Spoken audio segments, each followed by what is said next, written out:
Melanjutkan dari cerita sebelumnya, bab 371. Tidak tahu diri, membantu Destri. Ucapan ini membuat Sander menggeleng seraya tersenyum. Lebih baik aku memperhatikan diri sendiri. Pria tua berpakaian hitam ragu sebentar, lalu berucap, Tuan, kali ini para ahli dari era peradaban abadi hampir semuanya keluar. Bukan cuma itu, berdasarkan informasi yang bisa dipercaya, mereka juga mengutus beberapa master super dari era mereka kali ini. Mereka sungguh serius. Sander agak terkejut mendengarnya. Jujur, dia sangat kaget. Sebab, dia sungguh tak menyangka bahwa era peradaban abadi akan pergi ke Bima Sakti. Tujuan mereka bahkan untuk merenggut nyawa Destri.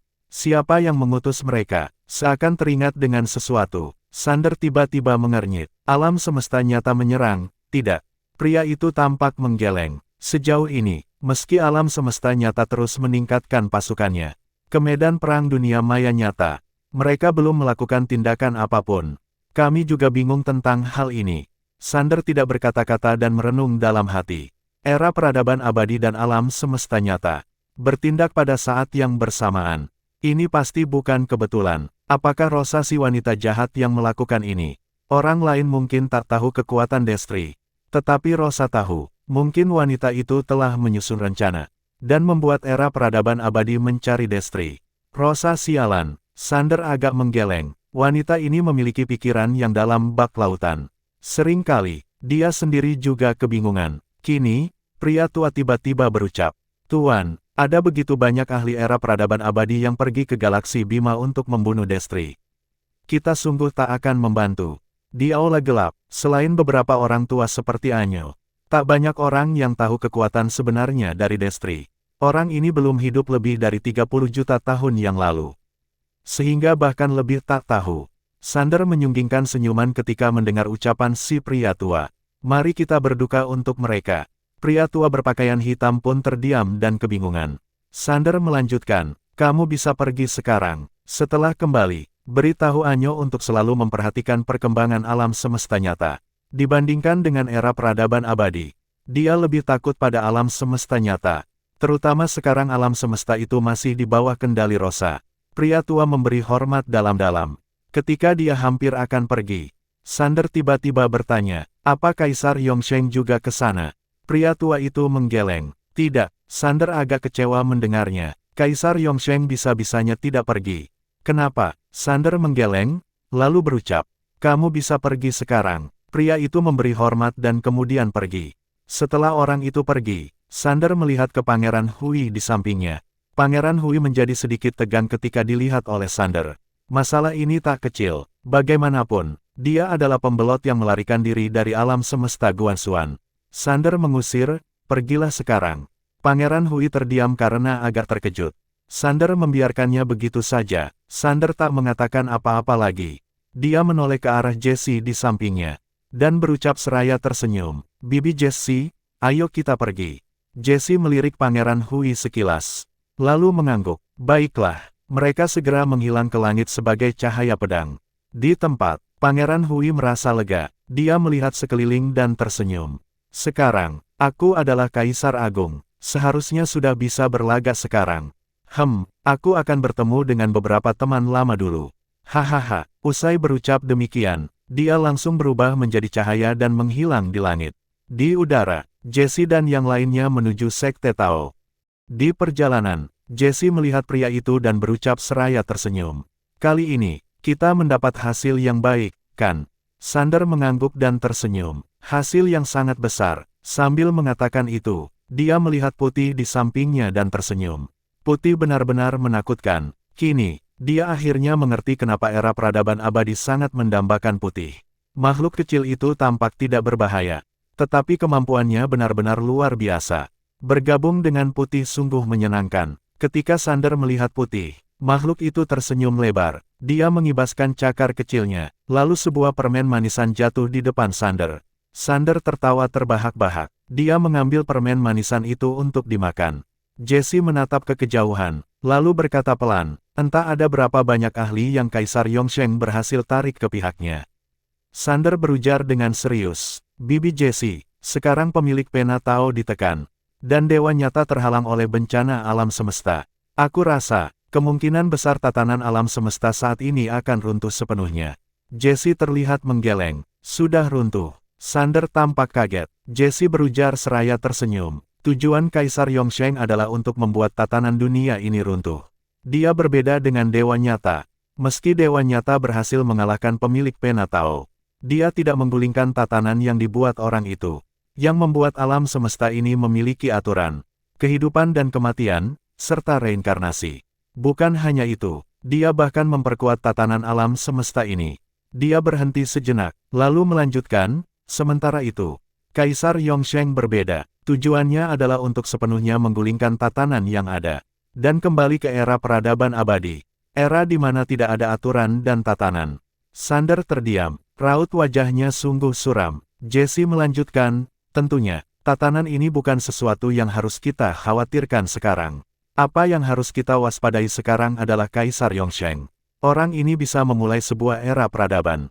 Kekuatannya tidak boleh dianggap remeh. Sander pun mengangguk. Jesse tiba-tiba berkata, apa kamu percaya diri untuk menghadapi Kaisar Yongsheng sendirian? Sander terdiam. Jesse menatap pria itu dengan senyum misterius. Sander berucap dengan serius, beri aku waktu. Jika berduel dengan Kaisar Yongsheng sekarang, dia pasti tidak akan menang. Itu sudah pasti. Dia bukanlah dewa. Jesse mengedipkan mata. Berapa lama waktu yang kamu butuhkan? Sander berucap dengan tegas. Berikan aku 10 tahun. Jesse menggeleng sambil tersenyum. Mimpi saja. Dia kemudian berucap dengan serius. Kini, bagimu dia sangat kuat. Kamu tidak akan bisa mengalahkannya. Tapi aku rasa, kamu harus merasa tertekan sedikit. Jadi biarkan dia menghadapimu sendiri. Bagaimana menurutmu? Sander bertanya, berapa lama waktu yang kamu berikan? Jesse menjawab, 3 tahun. 3 tahun. Sander pun mengangguk. Baiklah. Jesse tersenyum. Begitu percaya diri. Sander berujar seraya tersenyum. Kalau aku hanya seorang kultivator mandiri, meski kamu memberiku 100 tahun, aku tidak akan berani menjanjikannya. Tapi aku bukan kultivator mandiri. Aku memiliki uang, dukungan, dan sumber daya yang cukup. Aku ditakdirkan harus lebih cepat dari yang lain. Jesse tersenyum tipis. Sebenarnya keputusan ayahmu membiarkanmu bebas sejenak adalah keputusan yang tepat. Apabila Sander sudah menjadi master pedang dunia, dan dibimbing Stella sejak awal, kekuatannya pasti akan lebih kuat sekarang. Namun, dia tidak akan memiliki kerendahan hati dan tekad seperti sekarang. Itu adalah hal yang orang tua tidak bisa memberikan. Tetapi itulah yang paling penting. 3 tahun, Sander tiba-tiba teringat bahwa dia masih memiliki janji setahun dengan Selin. Apakah dia harus bertarung atau tidak ketika bertemu dengan wanita itu? Itu agak sulit. Pada saat itu, Jesse tiba-tiba berucap, kita sudah sampai. Sander tersadar kembali dan melihat ke kejauhan. Di ujung sana, ada sebuah gunung terpencil, dengan dinding gunung setinggi ribuan meter yang menjulang ke awan. Keempat sisinya vertikal dan luar biasa curam. Di atas gunung itu, ada beberapa puluh kuil kuno. Sekte Tao. Sander hendak maju, tetapi Jesse tiba-tiba berkata, menurutmu, apa Kaisar Yongsheng sudah tahu kamu ada di sini? Sander tersenyum mendengarnya. Tidak. Jesse menatap Sander dengan penuh minat. Kenapa? Sander menjawab dengan tenang. Alam semesta Guanxuan sangat memperhatikan Kaisar Yongsheng, jadi selalu memantau langkah mereka. Tapi, Kaisar Yongsheng ini sombong dan menganggap remeh siapapun. Dia hanya kalah sekali dalam hidupnya dari pemilik pena Tao. Menurutnya, karena sekarang pemilik pena Tao tidak ada, dia adalah yang terbaik di dunia. Bahkan dewa nyata bukan apa-apa. Baginya, dia melirik Jesse, lalu bertanya, apa itu alasan Bibi membawaku ke sini? Mendengar kata-kata Sander, Jesse tampak terkejut. Dia telah meremehkan bocah ini. Pemuda ini biasanya terlihat begitu jujur. Tetapi sebenarnya dia sangat licik. Itulah kenapa pagoda kecil menyerah begitu cepat. Dan mengungkapkan identitasnya. Orang biasa tidak akan bisa menangani pemuda ini. Jesse tersadar kembali. Dia berkata sambil tersenyum, ayo. Ketiga orang itu sampai di gunung itu. Apa yang pertama terlihat adalah pintu gerbang batu besar. Pintu gerbang itu selebar ratusan meter, dengan 2 tiang batu setinggi ratusan meter. Di tengah pintu gerbang, ada 2 kata besar berwarna emas gelap. Sekte Tao. Di Sekte Tao, Sander melihat ke dalam pintu gerbang. Dia mendapati tangga batu yang panjang. Dan di ujungnya adalah sebuah aula megah. Seluruh gunung itu begitu sunyi dan sepi. Jessie tiba-tiba berkata, "Kamu masuklah." Sander melihat bibinya dan bertanya. Bibi Jessie tidak ikut masuk. Jessie tersenyum. "Kamu masuklah. Aku percaya padamu." Sander terdiam. Jessie percaya padanya, tetapi dia tidak percaya diri. Kekuatan Sander mungkin cukup luar biasa sekarang. Tetapi dia jelas harus menghadapi makhluk-makhluk tua ribuan tahun yang lalu. Semua setidaknya berada di level Kaisar Agung. Dia tertegun ketika memikirkan tentang hal itu. Musuhnya benar-benar makin kuat. Ini sungguh menyulitkannya. Jessie berkata seraya tersenyum. "Masuklah." Sander tersadar kembali dan mengangguk sedikit. Lalu berjalan ke arah pintu gerbang. Ketika melihat Sander menuju pintu gerbang, Jessie tersenyum dengan cara yang aneh. Setelah masuk ke dalam pintu gerbang, Sander mengikuti tangga batu yang terbuat dari batu hijau. Dan tiba di depan aula. Hanya saja, dia tidak segera masuk. Jelas bahwa Jessie ingin melatihnya. Dia membawanya ke sini, tetapi ikut tidak masuk ke dalam. Jelas ada sesuatu yang tidak beres. Sander melihat ke dalam aula. Aula itu kosong, tetapi makin kosong. Makin gelisah hatinya. Sander ragu-ragu sebentar, lalu berucap, "Senior, ayo kita mengobrol." Tidak ada jawaban. Sander berkata lagi, "Senior, kalau tidak keluar, aku akan pergi." Usai berucap demikian, dia berbalik untuk pergi. Dia merasa ada yang salah. Meskipun Jessie mungkin akan membahayakannya, dia masih merasa ada yang tidak beres. Jadi memilih untuk pergi. Pada saat itulah, kekuatan mengerikan tiba-tiba muncul dari dalam aula, dan segera menyelimuti dirinya, lalu memaksa Sander untuk masuk ke dalam aula. Sander terkejut. Dia segera menarik pedangnya untuk menyerang. Bam! Cahaya pedang pecah. Ekspresi Sander langsung berubah. Ketika hendak menghunuskan pedangnya, dia sudah ditarik ke dalam ruangan. Di luar gerbang gunung, Arya melihat adegan ini. Dia mengernyit dan hendak bertindak, tetapi dihentikan oleh Jessie. Arya menatap Jessie. Sementara itu, Jessie berucap sambil tersenyum, "Tidak apa-apa." Arya ragu sejenak, lalu mengangguk. Dia percaya pada Jessie karena wanita itu tidak akan menyakiti Sander. Di dalam aula yang jauh, setelah Sander ditarik oleh kekuatan itu, seorang wanita muncul di depannya. Wanita itu mengenakan gaun merah, dengan rambut perak yang memenuhi kepalanya. Parasnya tak tertandingi, matanya seperti bintang-bintang di langit. Sangat dalam, meskipun telah melihat banyak wanita cantik, Sander masih agak terpesona ketika melihat wanita di depannya. Kini, wanita itu menatapnya. "Aku cantik, kan?" Sander pun mengangguk. Mata wanita itu memicing. Tekanan mengerikan langsung menghampiri Sander. Bak gunung-gunung yang menekannya dan membuatnya tidak bisa bernapas. Hanya saja, Sander tidak takut. Dia menatap wanita itu seraya bertanya, "Senior, apakah salah jika aku berkata jujur?" Wanita itu menatap Sander sejenak. Lalu dia tiba-tiba tersenyum dengan senyum yang aneh. "Kamu sama sekali tidak rendah diri. Sangat berani." Sander merapikan pakaian, lalu berucap dengan serius, "Senior, aku datang ke sini untuk menjalin hubungan baik dengan Sekte Tao." Kemudian, dia membuka telapak tangannya dan segel Tao muncul di telapak tangannya. Segel Tao. Ketika melihat segel Tao, mata wanita itu memicing. Cahaya hijau muncul tiba-tiba dari mata yang seperti bintang. "Hubungan baik." Sander mengangguk. Wanita itu menatap segel Tao. Kemudian menatap Sander dan bertanya lagi, "Apa kamu pernah bertemu pemilik pena Tao?" Sander mengangguk. Dia menyadari bahwa pemilik pena Tao adalah sosok yang terkenal di masa lalu. Para ahli kuno mengenalnya. Wanita itu melihat segel Tao sebentar, lalu menatap Sander lagi dan bertanya, "Kenapa dia memberikan segel Tao padamu?" Sander menjelaskan, "Bukan dia yang memberikannya kepadaku. Dia memberikannya kepada orang lain, lalu aku mengambilnya dari orang lain. Tapi, ketika kami bertemu kemudian, dia tidak memintanya kembali." Wanita itu menatap Sander dengan tajam, seolah-olah ingin memahami dirinya. Namun, Sander tidak takut. Dia menatap balik sambil berucap, "Senior, sejujurnya aku dan Kaisar Yongsheng adalah musuh bebuyutan. Aku datang ke sini hari ini pertama-tama untuk menjalin hubungan baik dengan Sekte Tao. Tentu saja, tujuanku tidak sederhana. Aku memang ingin menjalin hubungan baik. Tapi aku juga berharap Sekte Tao dapat membantuku di masa depan." Wanita itu tersenyum dengan aneh. "Bagaimana kalau Sekte Tao menolak?" Sander berpikir sebentar, lalu berkata, "Itu tidak apa-apa, selama kamu tidak menjadi musuhku." Wanita itu tersenyum lagi. Kalau kami keluar dan menjadi musuhmu. Sander menggeleng sedikit. Ada kemungkinan itu, tapi aku lebih suka berpikir positif. Tentu saja, ini juga taruhan. Aku bertaruh apakah sekte tahu-tahu diri atau tidak. Kalau kalian seperti ayahku, bukan. Kalau kalian benar-benar memilih untuk bersikap tidak tahu diri, aku tidak bisa berbuat apa-apa. Usai berkata demikian, Sander sedikit merasa tidak nyaman. Lebih baik tidak mengatakan hal buruk tentang ayahnya. Ayahnya kadangkala masih cukup baik. Wanita itu tiba-tiba tertawa. Kalau aku mencuri segel Tao.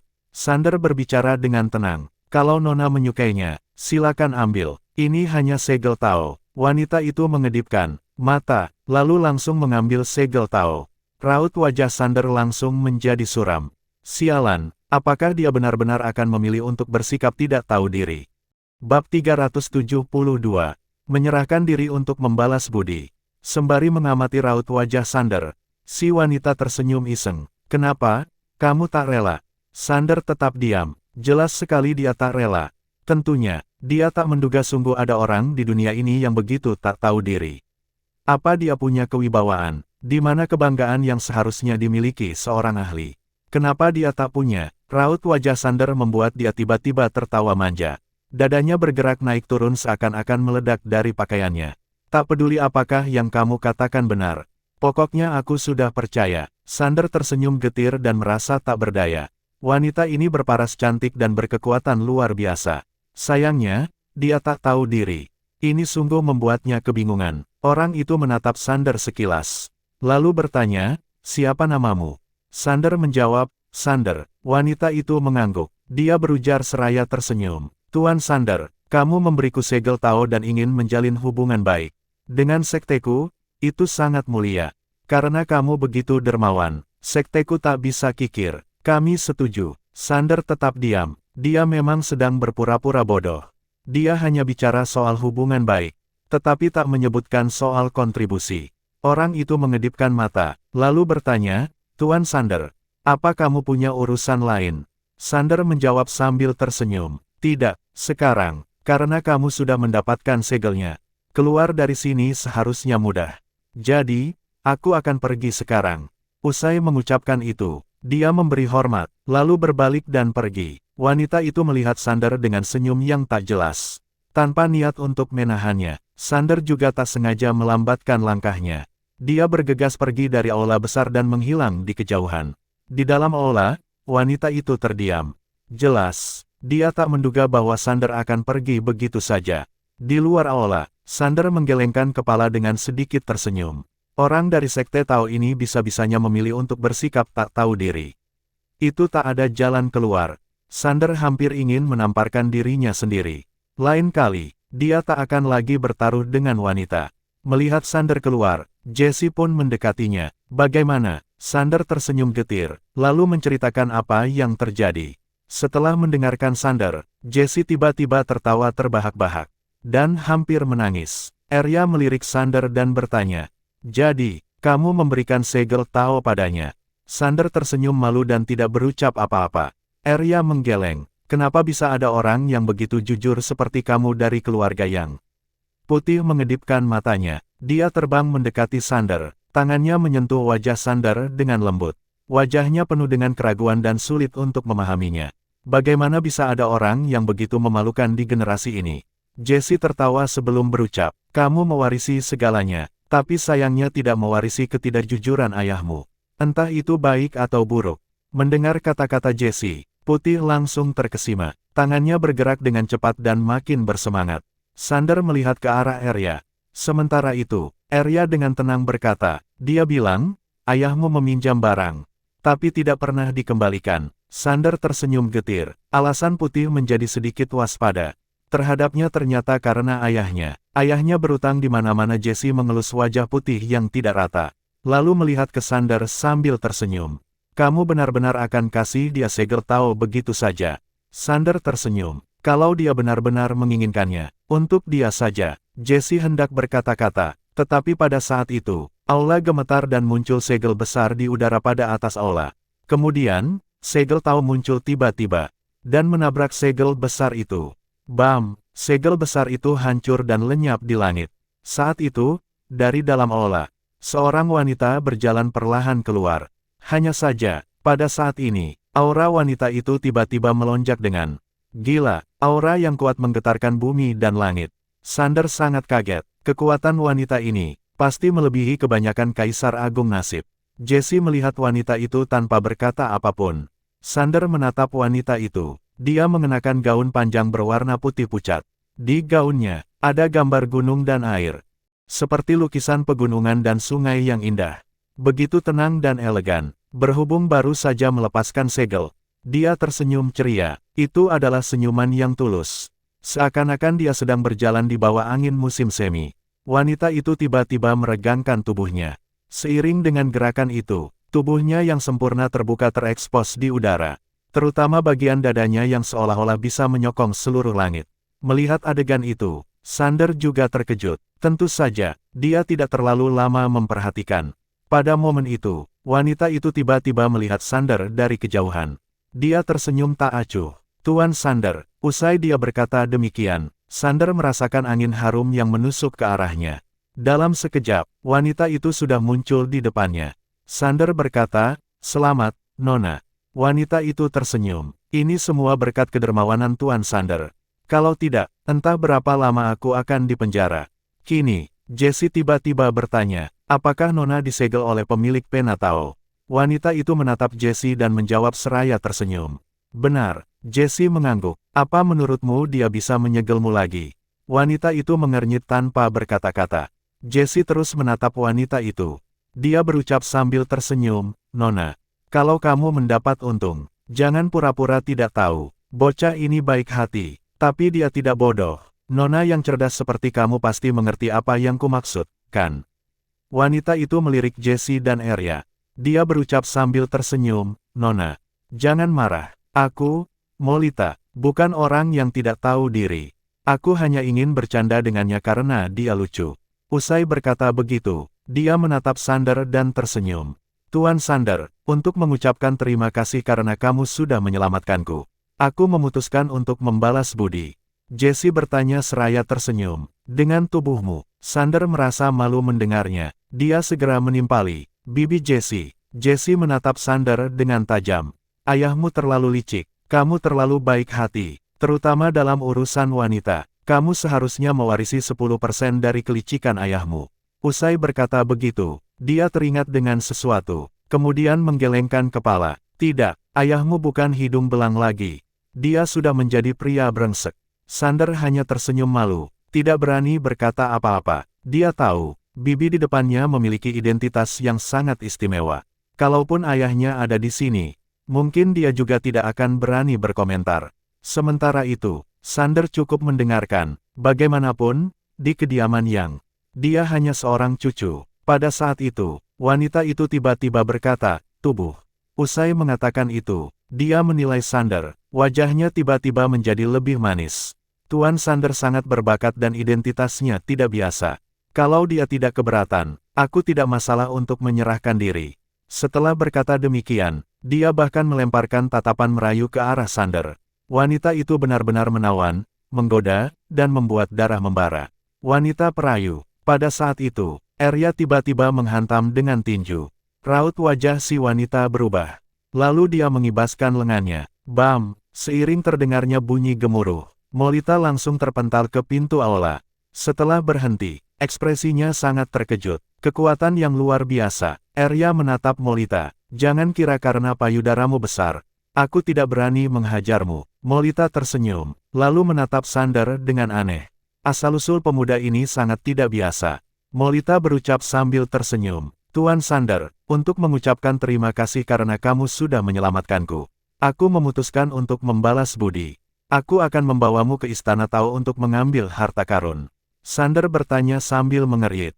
"Istana Tao?" Molita pun mengangguk. "Ya." Sander melihat sekeliling, lalu bertanya, "Memangnya ini bukan Istana Tao?" Molita menjelaskan sambil tersenyum. "Tentu saja bukan. Istana Tao terkubur dalam tanah di kedalaman sini, dan tersegel selama puluhan juta tahun. Semua harta karun Sekte Tao ada di dalam istana ini." Sander melihat ke arah putih. "Ada harta karun atau tidak? Putih yang paling tahu. Putih tiba-tiba terbang turun. Tangannya menyentuh tanah. Setelah beberapa saat, matanya berbinar-binar. Kemudian dia mengangkat cakarnya. Bam! Dalam sekejap, dari kedalaman istana bawah tanah ini, suara gemuruh terus terdengar, seolah-olah ada sesuatu yang ingin keluar. Melihat adegan ini, Molita yang berdiri di samping terlihat terkejut. Dia tidak menyangka bahwa makhluk yang tampak bodoh ini sebenarnya adalah leluhur roh. Dari kedalaman bumi, suara gemuruh terus terdengar, tetapi benda itu tidak pernah keluar. Putih tampak mengernyit. Saat itu, Molita berkata sambil tersenyum, istana ini memiliki segel yang ditinggalkan oleh pemilik Penatao. Harta karun di dalamnya tidak bisa keluar. Putih mengedipkan matanya, lalu menatap Arya dan Jesse. Jesse malah menatap Sander. Pria itu berpikir sejenak, lalu menatap Molita. Senior Molita, kita akan pergi ke istana Tao. Molita berucap sambil tersenyum. Tentu saja boleh, tapi kita hanya akan pergi berdua. Sander terlihat mengernyit. Molita berucap dengan serius. Tuan Sander, istana ini adalah tempat di mana semua harta karun sekte Tao kami dikubur. Kalau membawa leluhur roh ini masuk, aku khawatir dia akan mengambil semua harta karun sekte Tao kami. Jadi, aku tidak bisa membawanya masuk di sampingnya. Putih yang mendengar ini tiba-tiba marah. Dia langsung mengeluarkan sebuah bom super besar. Sial, dia akan menghancurkan segalanya. Dia tidak ragu-ragu dan langsung menekan tombol. Melihat adegan ini, wajah Sander tiba-tiba berubah pucat. Dia ingin mundur, tetapi pada saat itu, Jesse menghentikan Putih. Putih memeluk kepala Jesse, dan bersikap manja sambil menunjuk ke arah Molita yang jauh. Jelas sangat marah. Meninggalkan Putih, Sander tentu tidak setuju. Ketika dia hendak berbicara, Jesse berkata, kalian pergilah. Sander menatap Jesse dengan kebingungan. Jesse menjelaskan, kamu pergilah dengan Nona Molita. Sander ingin mengatakan sesuatu lagi, tetapi Jesse melanjutkan, kami akan pergi ke tempat lain. Kami akan menjemputmu nanti. Jaga dirimu sendiri. Sambil berkata begitu, dia langsung menghilang bersama Arya dan Putih. Sander memandang dengan rasa penasaran. Molita melihat ke langit, lalu tersenyum pada Sander. Tuan Sander, ayo pergi. Kemudian, dia tidak menunggu Sander berkata apa-apa dan langsung menghilang di tempat. Di langit, Arya melihat ke bawah. Nona Jesse, wanita itu sangat licik. Dia akan memanfaatkan Sander. Jesse mengangguk, aku tahu. Arya bertanya dengan bingung. Kalau begitu, kenapa kamu biarkan Sander mengikuti wanita itu? Kamu tidak takut dia akan ditipu? Jesse tersenyum. Jangan menganggap remeh Sander. Dia jauh lebih bijaksana dari ayahnya. Meskipun dia lebih pendiam, otaknya sangat cerdas. Wanita itu mungkin bukan orang baik, tapi tidaklah mudah baginya untuk mengendalikan Sander. Arya mengangguk. Memang benar, Sander selalu melihat Putih. Dia pasti berpikir bagaimana bisa meminjam sesuatu dari Putih. Dia bukan orang yang baik. Putih terdiam. Jesse tersenyum dan hendak berkata sesuatu. Tiba-tiba, dia mengernyit. Arya bertanya, apa yang terjadi? Jesse berkata, makin banyak ahli yang dikirim oleh alam semesta nyata. Kita harus kembali ke sana. Arya melihat ke bawah. Bocah itu, Jesse berkata, ada yang melindunginya. Usai berkata begitu, dia langsung menghilang bersama Arya dan Putih. Bersambung.